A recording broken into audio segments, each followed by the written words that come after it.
तर आज स्वतःला कॅप्टन म्हणवणारा भोंदू अशोक खरात 10वी नापास आहे।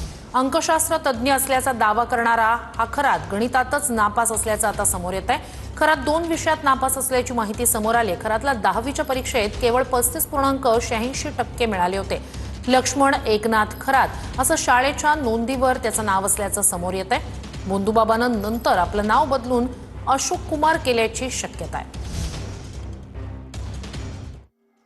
कॅप्टन म्हणून पदवी लावणारा अंकशास्त्र तज्ञ असल्याचा दावा करणारा अशोक खरात 10वी नापास असल्याची माहिती समोर आली। भोंदूबाबा 10वीत 2 विषयात नापास, अंकशास्त्र तज्ञ असल्याचा दावा पण गणितातच नापास।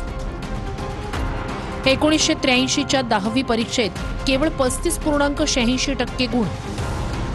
खरातला मराठीत 39, इंग्रजीत 37 आणि गणितात केवळ 28 गुण मिळाले होते। खरातला विज्ञान विषयात 62, समाजशास्त्रात 38 आणि हिंदीत 47 गुण मिळाले होते। अशोक खरात हा सिन्नर तालुक्यातील कहांडळवाडीत माध्यमिक शाळेत होता। शाळेच्या नोंदीत मूळ नाव लक्ष्मण एकनाथ खरात। 1995 मध्ये खरातनं शाळेतून दाखला काढला।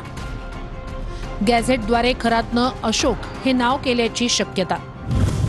महिलांचं लैंगिक शोषण केल्याचा आरोप असलेल्या अशोक खरातचे रोज नवनवीन कारनामे समोर येत आहेत।